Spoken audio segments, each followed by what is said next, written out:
organic, unpredictable, unknown, lovely, beautiful, a sense of fulfillment. This is part of the pleasures of life and not the chores of life.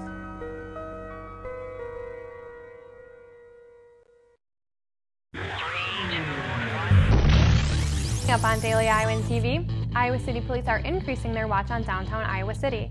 We'll tell you which citation authorities could slap on you while you're headed to class. And find out how quickly prospective college students are being admitted to the University of Iowa. And in sports, we'll get you caught up on everything in the world of the Hawks.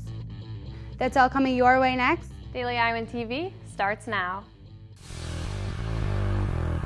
I'm Tom Brokaw. For more than 100 years now, the University of Iowa community has been waking up to the Daily Iowan. Today, it's the largest newsroom in eastern Iowa. And now you can see the news every night on Daily Iowan TV and get it anytime worldwide at dailyiowan.com.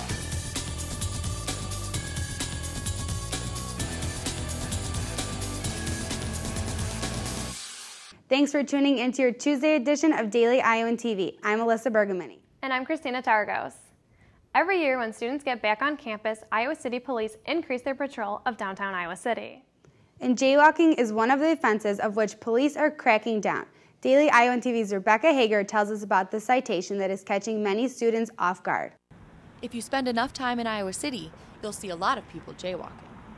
When everyone's jaywalking, you jaywalk. A lot of times I'm just late to class, and if there's no cars coming, I just walk across the streets. Students have to get to class faster, so the fastest way to do it is just by jaywalking. Jaywalking may be fast, but it's also illegal. If you're planning on crossing the street before the signal says go, you may want to think twice. Iowa City Police are only thinking once about handing out jaywalking tickets. Pedestrians will be ticketed if they cross outside a designated crosswalk, not at a street corner or before the signal.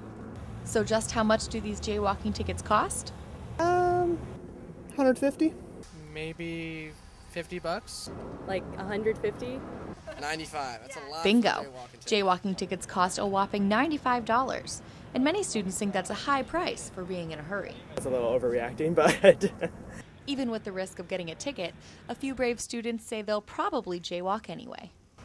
I think it's stupid that they're giving out tickets, and I'm not gonna be scared of that, I guess. Rebecca Hager, Daily Iowan TV. While jaywalking citations may be a nuisance to students, Brotherton says the extra patrol is only meant to keep pedestrians safe. Applying for enrollment at the University of Iowa just got faster and easier. Applicants now receive a reply within 2 business days of their electronic applications. University officials say the 48-hour window is enough to know if a student meets the standards of the Regent Admissions Index, or the RAI score. The score adds together the student's high school GPA, class ranking, number of completed courses, and ACT or SAT score. The student must later turn in their official transcripts to confirm all of that information. The possibility of a new daycare center located on the University of Iowa Hawkeye campus is not a popular idea with current daycares in the area. The State Board of Regents will hear a request to build a new center from a third-party vendor at its meeting Wednesday in Ames. The proposal calls for a building on the UI Hawkeyes campus, located on Hawkeye Park Road, near the Hawkeye commuter parking lot. Several daycares are already located on Melrose Avenue, just a few miles away from the proposed new daycare.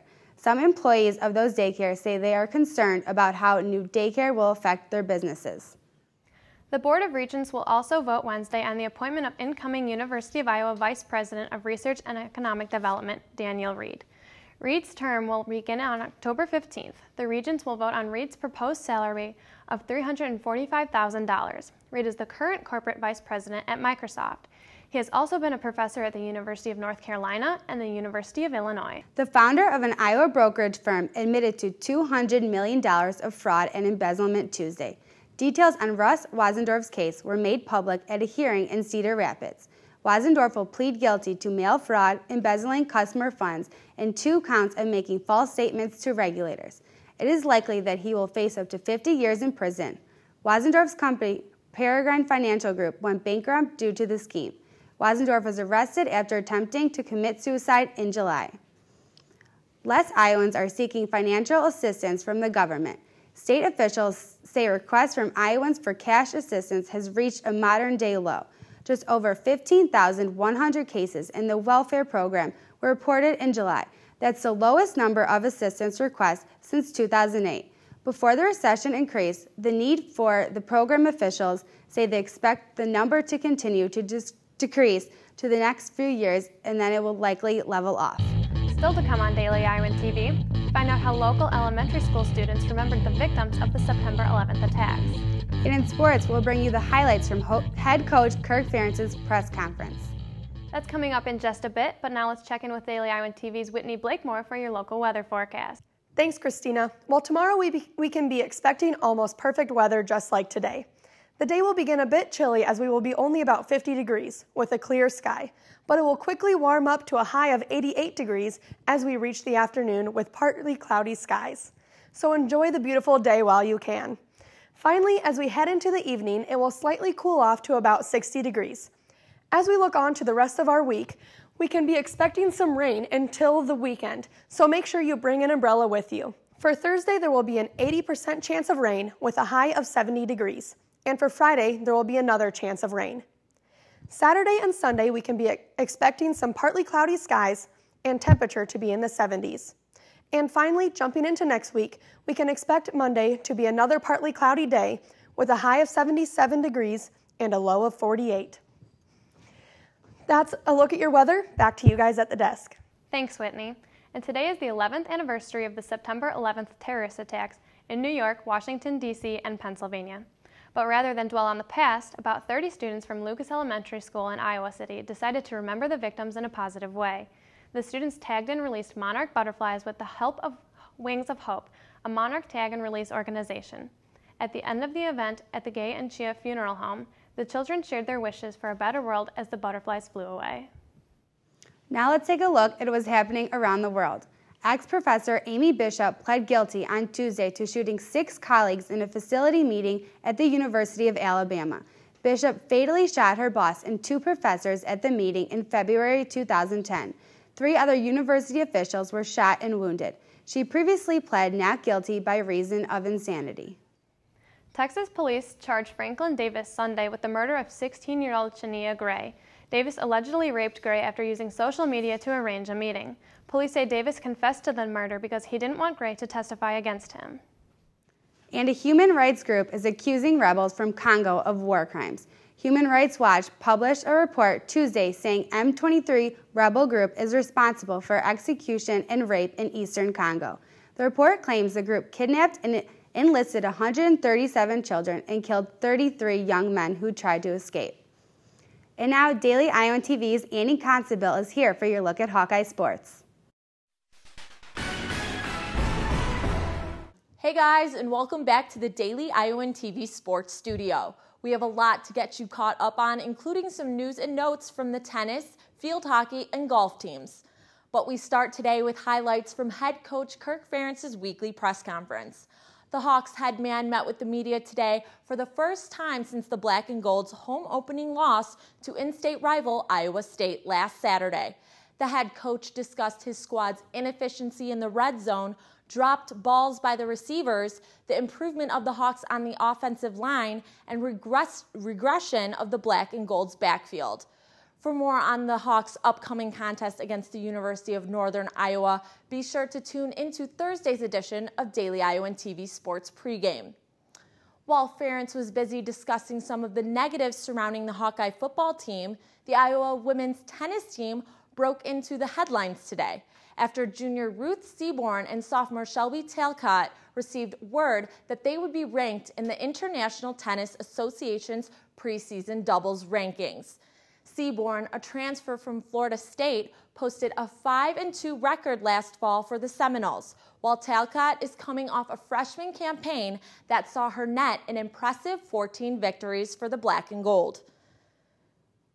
And we end tonight's show with some updates from 2 more Hawkeye sports. We hit the links first, where the Hawkeye men's golf team tied for 10th place at the Golden Gopher Invitational. The Black and Gold competed against 9 teams ranked or receiving votes in the Golf World Nike Golf preseason coaches poll, with 6 of those teams competing in the NCAA postseason last year. The Hawks were led by junior Stephen Aim, whose 3-round total of 13 over was good enough for 29th place. Hawkeye head coach Mark Hankins to comment, quote, "We held our position today, but we didn't have anyone go particularly low, which hurt us," end quote. The Black and Gold are back in action this Sunday in Burlington, Iowa. And as promised last night, we bring you the results of the 10th-ranked Field Hawks' final game of their 3-game West Coast road trip. The Hawks capped the trip with a 3-0 victory over UC Davis. Sophomore Danny Heeman scored 2 of Iowa's 3 goals, tying her with senior Jessica Barnett and junior Aubrey Coleman for the early season team lead for scoring. The Hawks moved to 4-2 on the season, thanks in large part to Heeman's first multi-goal game of her career. And we're pleased to welcome back field hockey beat reporter Cody Goodwin. And Cody, can you tell us the latest on defensive player Kathleen McGraw? Yes, I can. Kathleen McGraw, the senior goalkeeper for the Hawkeyes, after this weekend, her performance actually earned her the Defensive Big Ten Player of the Week. It's the second time she's earned this award in her career. She earned it once last year in October, so this is really big for her. All the coaches were really excited for her. Her team was really excited for her. She tallied 2 shutouts this weekend to help her earn that, and she's just really pumped. Wow, impressive. And can you tell us what the Hawks are doing this week to prepare for their matchup on Sunday? Yes, I can. I just talked to Coach Griesbaum today, the head coach of the field hockey team, and she said they're going to stress a lot of stingy defense this week coming up for Albany, who they play on Sunday. And it's going to be real important because they have a lot of international flair. They have a lot of offensive tricks up their sleeve. So that's really what they're going to be focusing on this week leading up to the game. And can you break down the matchup against Albany for us a little bit? We know it's going to be a tough game for the Hawks. Yeah, they have a few offensive tricks. What Coach Griesbaum told me is that they like to send a few balls airborne on a few free shots when they hit penalties real quick. So it's the real quick transition offense the Hawks are going to have to be prepared for.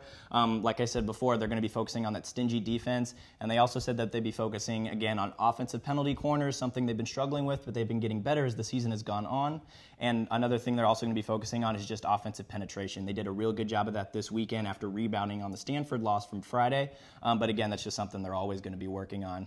Coach Griesbaum really likes to focus on the small technical details for the Field Hawks. Yeah. All right, well, thanks, Cody, for coming in. That's all we have for you today in sports. Back to you guys at the desk. Thanks, guys. And only with Daily Iowan TV can you get a sneak peek into Wednesday's pages of the Daily Iowan. Read about a new addition to the REACH program at the University of Iowa. And find out how this summer's drought could affect the Christmas tree crop this winter. That's your latest edition of Daily Iowan TV. Be sure to check us out at the same time tomorrow or anytime online at dailyiowan.com. Thanks for watching and have a great night.